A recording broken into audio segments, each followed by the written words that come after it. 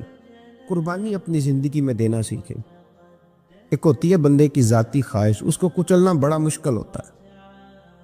قربانی بڑی ضروری چیز کا نام ہے، اور جو قربانی دینا سیکھ جاتا ہے وہ بچ جاتا ہے.